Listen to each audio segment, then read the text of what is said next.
Lu is an ugly and incredibly skilled assassin who gets reincarnated after being betrayed by the very organization that raised him to be a killer.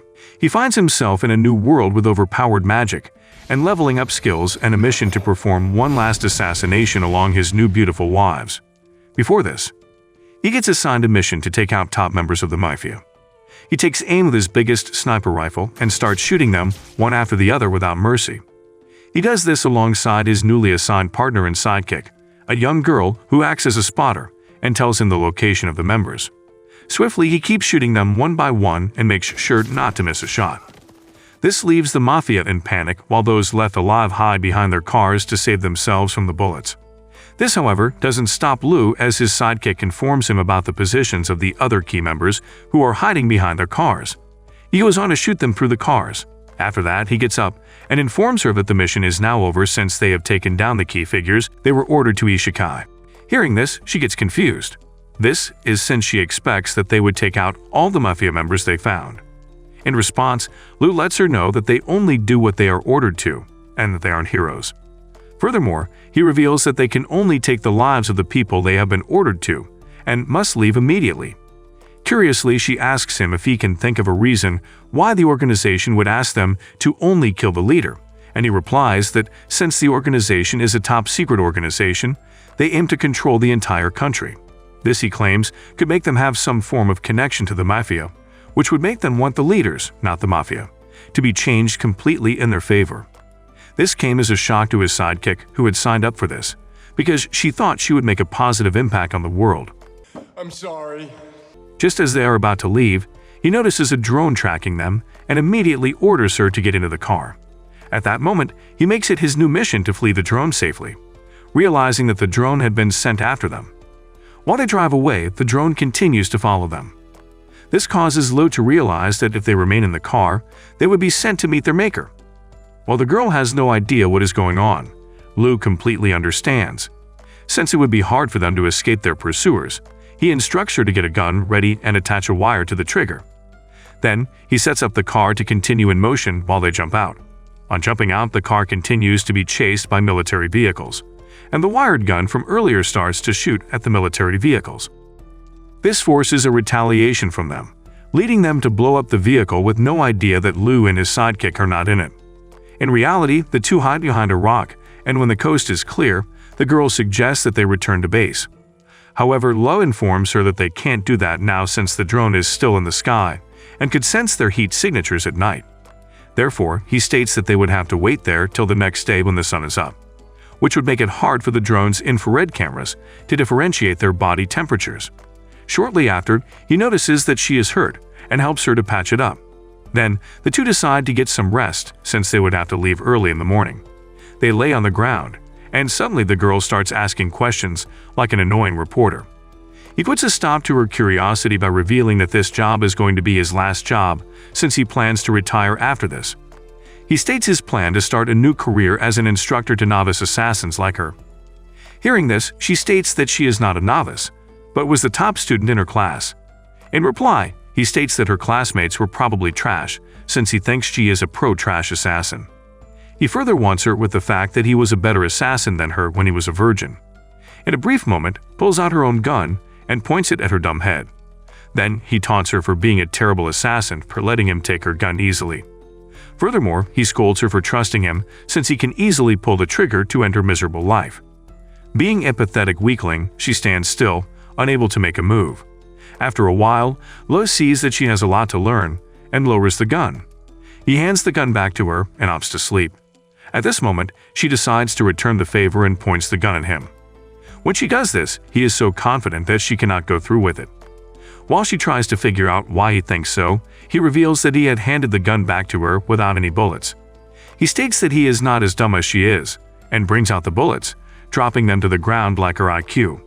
This leaves her extremely disappointed in herself. The next morning, the two return to their base and are able to get in contact with their organization.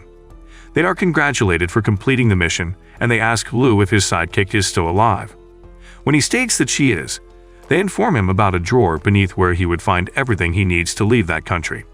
Checking, he sees 2 fake passports and 2 tickets back to Japan.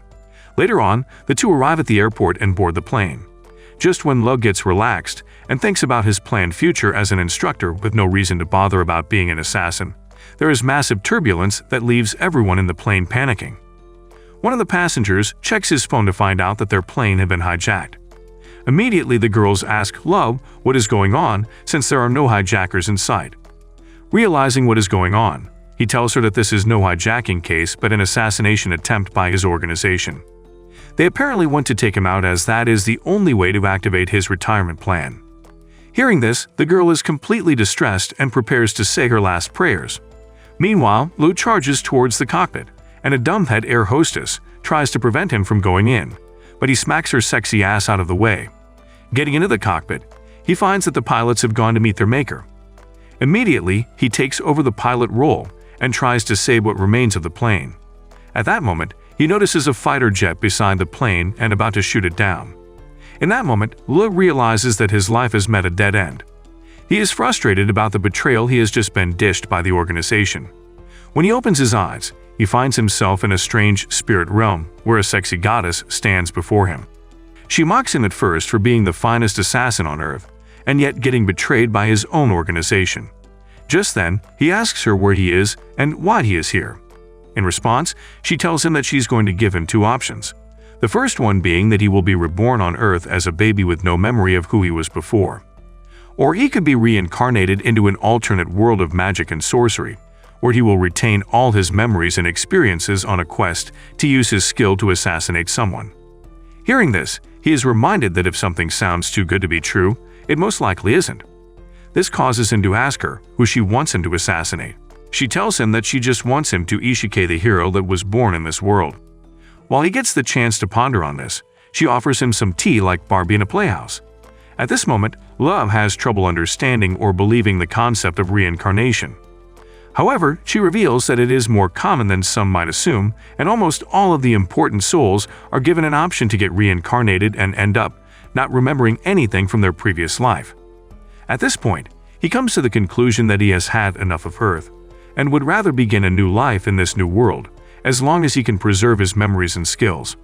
Apparently, he had always thought of himself as an emotionless tool of the organization, but when he was about to die, he felt miserable and frustrated. Furthermore, he felt like he was used and betrayed, and never really had a life of his own.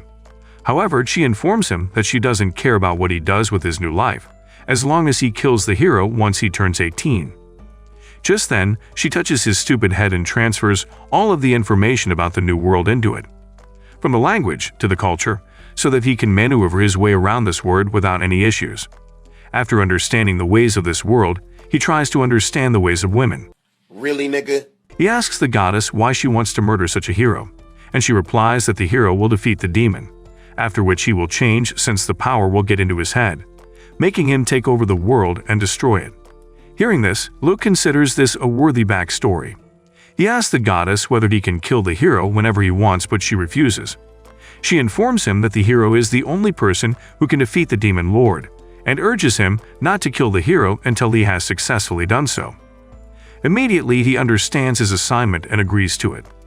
This leads to the goddess showing him a bunch of cards with different abilities. Observing them, Lou picks a bunch of them from different categories and is given a special bonus that enables him to use all 4 attributes of magic at will. When he is done with his selection, the goddess wishes him luck and sends him to this new world, where he is born as a baby to a noble guy. The family happens to be a long lineage of royal surgeons, but in the dark, they are a guild of extremely well-trained assassins. This seemed to be the perfect environment Lou needed to train himself to be an assassin without hiding it. Knowing this, he is extremely pleased. Many years passed and Lou is now a young boy who has sunk himself in his training ever since he was able to walk. He was inside of a forest to try out his skills by hunting a rabbit out in the open. Getting there, he finds the tracks and runs through the tree with speed, before hanging from a branch and shooting the rabbit straight through the eye to take it out in one shot. He brings the rabbit back to his house where his mom welcomes him like a little boy and offers to prepare it. However, since she narrowly escaped an F in cooking, he insists on prepping the rabbit himself. On his quest to get stronger, he believes he needs perfect nutrition, and since there are no protein powders in this world, he needs to make do with what he has. He uses a bunch of spices and herbs alongside the meat to make an almost perfect balanced diet, which he enjoyed with his family afterwards. Just after eating, his stone-cold dad gets up and instructs him to meet him in the basement, where they normally hold their training. Shortly after, Lu goes to the basement, where he meets his dad, who tells him to take off all his clothes. Lu quickly strips down, and his dad starts telling him to do some weird Jackie Chan poses, while he goes over to check his body in order to see whether his growth is good. Also, he checks if Lu is perfectly healthy and more developed than the boys of his age. Upon close observation, his dad tells him that he believes that he is ready for the eye surgery. This happens to be a secret that no one outside of their family knows. They have a special surgical technique which they use to make their eyes special, and it can only be performed by the father on the son. Usually the surgery is done when the son is of a greater age. However, considering how strong Lu already is, his father decides that it's time to do it. The next day after surgery, Lu gets some baby treatments from his mother since he is unable to see after having his eyes bandaged from surgery. She feeds him, and when it seems like things are getting out of hand, he runs to his father, who finally takes off the blindfold. He takes Lu to the balcony upstairs, and when he opens his eyes, he sees the beautiful scenery of the entire estate that his dad owns. He tries to focus his eyes, and surprisingly enough, he can see things that are very far away very clearly. Also, he gets the ability to see in the dark, which will be very important for him as an assassin. Turning around to thank his dad, he notices that he can now see how much mana his father has. Just then, his father informs him that he has arranged for a personal tutor who will teach him magic starting tomorrow. This leaves Lu incredibly happy, as he was dying to learn magic in this world. The next day, his mom makes him a princess dress and forces him to wear it, while welcoming his new tutor. Later on, the tutor arrives in a carriage, and it turns out to be a young silver-haired girl. She introduces herself as Dia. After that, she walks up to her new student Lu, who at this moment looked like the most stupid person in the world. Looking at him, she says that he might be too young to learn magic. In response, Lu tells her that she is barely older than him, which pisses her off. To show him how strong she is, she demonstrates an explosion magic to him, which leaves him thrilled. Then she tells him that even though she looks young, she is one of the top 4 strongest mages in the entire kingdom, and she will train him day and night to make him at least the 5th strongest mage. The following day, Lu's training starts as the two get to formally introduce themselves in the garden. There, Dia tells Lu not to be so formal, as she is merely 3 years older than him, but he insists that she is still his teacher and deserves every bit of respect. In response, Dia hands him a pretty crystal ball, which he calls Firestone. She reveals that the stone is used to gauge how much mana a person possesses naturally. The more mana you have, the more complex and destructive magic you could perform. Just then, she tells him to pour all of his mana into the stone. It turns out that Lu has massive and full balls as he continues to pour into the stone, leaving Dia stuck begging for more. While he continues to pour more of his mana into it, the stones get unstable as it cannot contain so much mana. At this point, Dia gets horrified and shouts at him to throw the stone as far away as possible. So Lu immediately increases his strength and throws the stone in the air, causing it to explode into a loud bang. Hearing this, Lu's parents rush outside and ask if they are all right. Dia is completely shaken up by what she just saw.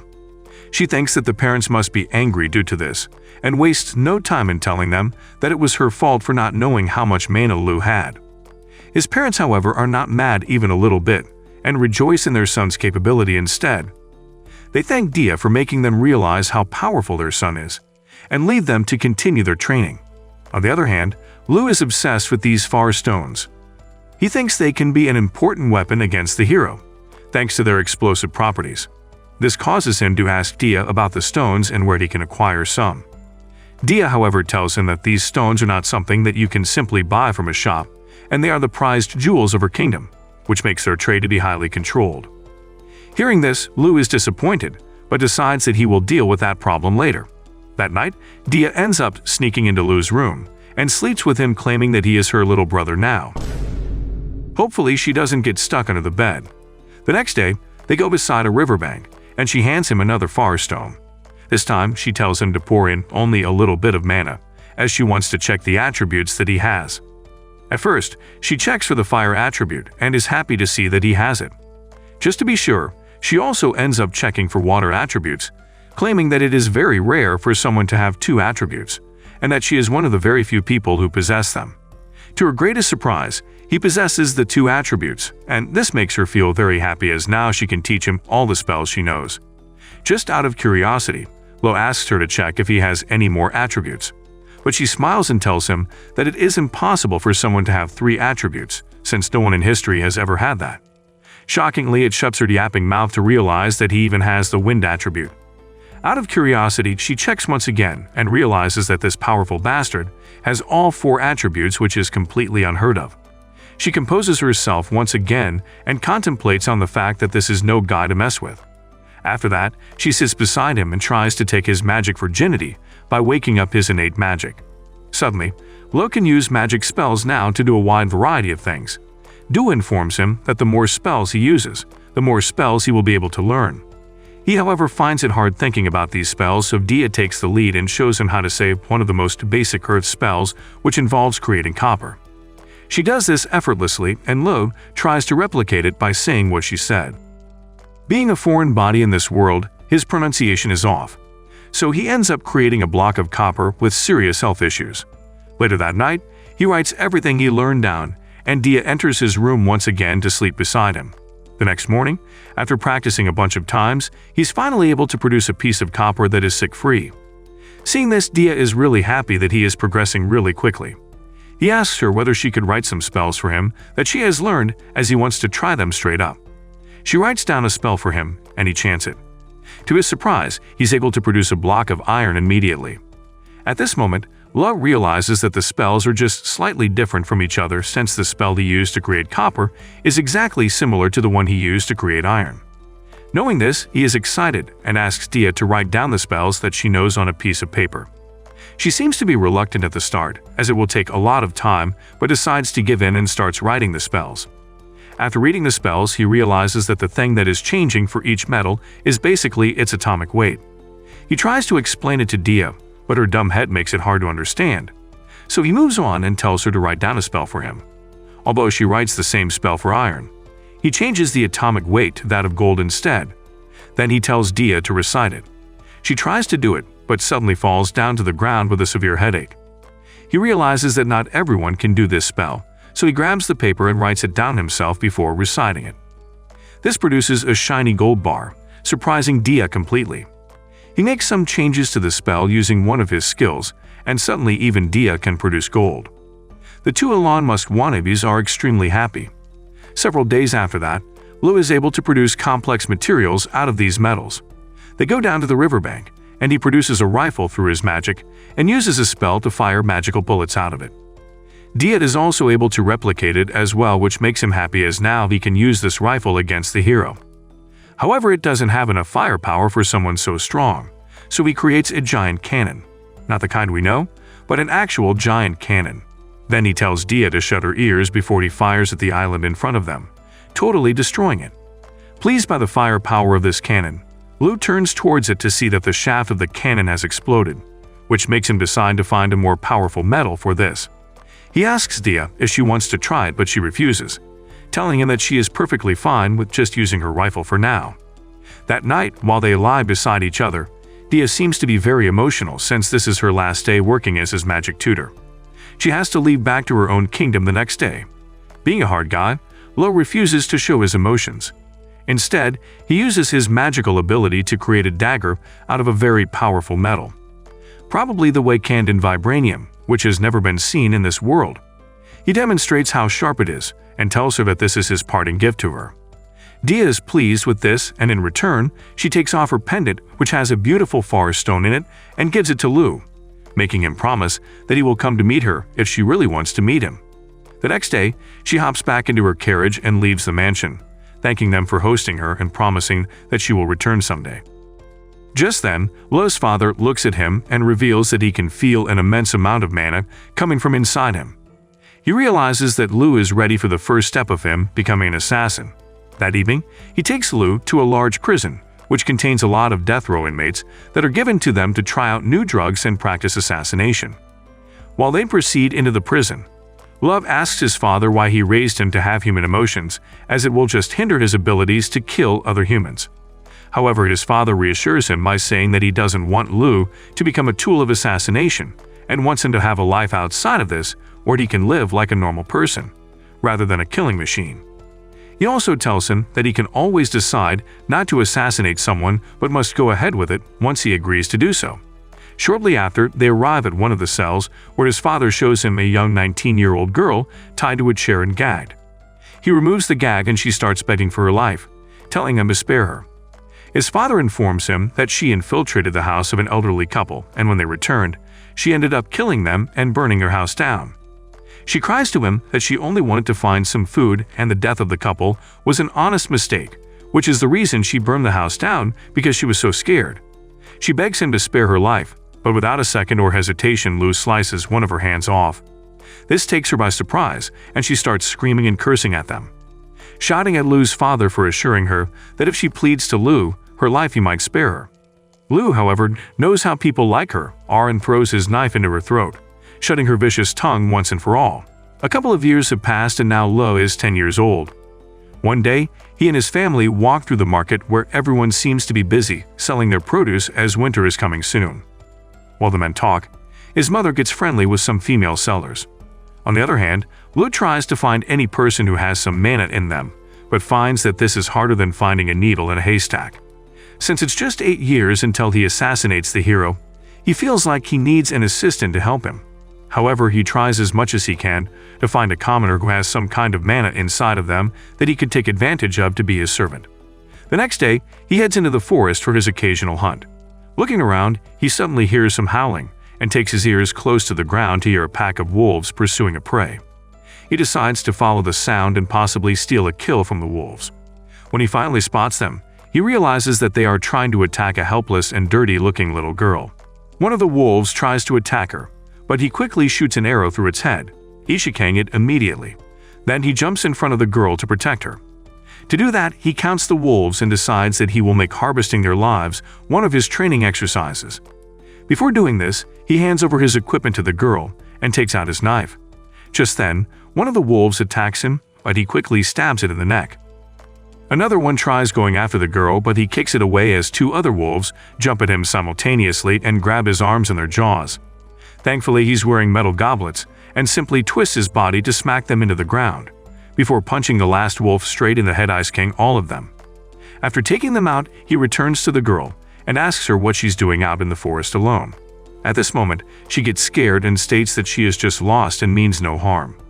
Furthermore, she states that her family is very poor, and they didn't have enough food for everybody, so they ended up kicking her out of the house and leaving her for dead. She claims she found a kind stranger who told her that the Tuatha region, which is the region where Lau's family presides, is very rich, so she ended up wandering through the forests to reach there. Out of pity, Lau gives her his jacket and starts cooking some porridge for her. When he is done, he gives her a bowl and tells her to eat it slowly because if she eats it too fast, she might end up puking. She introduces herself as Tart and thankfully eats the hot meal he has made. Then, he reveals his identity as the son of the Lord of the Tuatha region. Hearing this, she immediately lights up and tells him that this is incredible as a god had told her that she will have a fateful encounter. Lau realizes that the goddess might be trying to help him. He had noticed from the very beginning after meeting her that she was the perfect match for his servant role. He offers to take her back to his crib. Not for anything bad, but so she will have a place to live and never have to search for food. However, he states that the only thing that she has to do is follow his orders at all times, some of which may include killing other people. After telling her all this, he lets her make the final decision, asking whether she wants to come with him or not. Seizing the chance of a lifetime, she happily agrees, claiming that she was never wanted by anyone else and he is the only one who told her that he needs her. He takes her back to his place, and she starts living with the Tuatha family. 2 years passed and Lau was woken up by Tart, who has now grown up to be really beautiful with appealing melons. Due to how hardworking she is, his parents like her. However, on the first night he brought her home, his father told him that he can only keep her on 2 conditions. He must train her himself, and he must make sure that if she ever betrays them, he will send her to meet Hades himself. After remembering this, he tells her to meet him down in the basement for a routine checkup. The same checkup his father had conducted on him when he was being trained. After ordering her to give him a striptease, he checks her body to make sure that she has improved physically. After revealing that he is pleased at her progress, he turns around to leave. At that moment, she tries to attack him with a knife, but he is able to easily subdue her. It turns out that she is really good at handling hard and sharp tools. Wait a minute! Well, I meant knives. Also, one weapon she's incredibly good at is a spear. The problem is that a spear is not very easy to hide and is too bulky for an assassination. This causes him to conclude that he will give her a different hard tool to hold. That night, he heads to the basement to find her practicing her knife skills on the dummy. However, she is unable to handle it properly and gets embarrassed to see him. She apologizes for training without his permission, but he simply produces a spear that can be folded into a small size and can be concealed. Happily, she plays around with it and uses it on the dummy, easily hitting her target every time. She even ends up destroying it completely and thanks him for this new tool. Then, the two head to bed for the night. The following day, Luke goes to the market and is loved by the people as they all want to give him so many gifts that by the time he is returning to his own place, his entire carriage is filled with fruits and veggies from the farms of local people. He returns to his place and checks his stash of flower stones that he ended up figuring out how to produce himself, even though Dia refused to tell him how to. Filling them with mana, he put them in a bag to use as a hand grenade against the hero. Suddenly, Tart informs him that he's being called by his father, who has asked that he come down to the training room. When he gets there, his father asks him about Tart's abilities, and he replies, stating that he has trained her to an extent where she is just as strong as the extended members of the QUALITY family. Then he asks Lo if they can trust her since he suspects that Tart might be sent by a spy organization to steal their family's secrets. Lu, however, replies that he has been looking over her for the past years and been observing her body movements, which has made him sure that she's not a spy. He assures his father that if she was a spy, he would have killed her. Just then, his father replies that even he thinks that she is not a spy, and it must be God's work that it all turned out the way it did. He then reveals that Lu is strong and old enough to take his final exams into becoming an assassin. He asks Love if he is up for it, and he replies that he is ready. Therefore, his dad tells him to come outside as his first test would be to fight him in one-on-one combat. It's about to go down. Lu suits up and walks outside. Then, the two enter the forests to begin. At this point, Lu believes he should have the upper hand because not only does he have the knowledge about assassinations from his current life, he also has the skills and experience from his previous life. He climbs on a tree when suddenly his dad shoots some arrows towards him. Fortunately, he dodges them and jumps off the tree to find his dad, who again shoots a crossbow bolt at him. Again, he dodges this and throws a knife at him, which his father is able to block. In retaliation, he tries to slice Lu with his own knife, but he dodges and tries to kick him, but his father responds fast. He grabs Lu's leg before breaking one of the bones, as much as this was looking like a toxic father in some relationship. Lu quickly kicks him away and jumps into some bushes, where he swiftly heals his bones with the help of his incredible recovery magic. He runs down the hill where his dad has set up a trap for him, and successfully dodges the trap, but is immediately attacked by his father, who pushes him to fight harder. While Lu tries to block his attacks, he is able to grab one of his father's hands and kicks him in the ribs, forcing him to retreat into the forest. Shortly after, he charges back out to meet Lu, who at this moment already predicted his father's movement. Due to this, he is able to dodge his father's attack, even though he ended up getting stabbed in the shoulder. All hope is not lost as Lu was also able to put his blade on his father's throat as well, ending the battle with a victory. The two return from the forest to find Tart preparing them some tea. Later on, his dad treats his wound, while telling him that he has taught him everything he could have and now it's time for him to experience assassinations firsthand. He takes Lu to Isekai, a piece of expensive shit, who uses his position to abuse girls. After a successful mission, the two jump out the window. That night, they go around offering poisons in the form of palliatives to several other rich bastards. While they burn one of them, they make the others seem like accidents so it won't be traced back to the QUALITY family. The next day, Lu's father takes him to treat a rich noble who is sick. On their way back, his father tells him about the plan to send him away to a different town, to live under a false identity, as the bastard son of a very famous merchant. Lu is instructed to stay 2 years with them and make himself known as a very good merchant, which will help their cause in future assassinations. This is because nobles invite traders to their houses occasionally, and oftentimes they don't even get checked by the security. Hearing this, Lu agrees. In his honor, his father sets up a huge banquet with all of his extended family members in attendance. There, his father boasts about the fact that he is the youngest member in the history of their family to pass the final test. Then, he reveals that Lo will become the new head of the family after his death, which seems to annoy some of the members of the family. One of them throws his wine glass at Lu, who catches it swiftly. The ugly idiot refuses to acknowledge someone younger than him to be the head of the family and wants to challenge Lo to a fight. Knowing how powerful his son is, Lu's father agrees. However, before the fool could even blink, Lo appears behind him with a knife to his throat, ending the fight in an instant.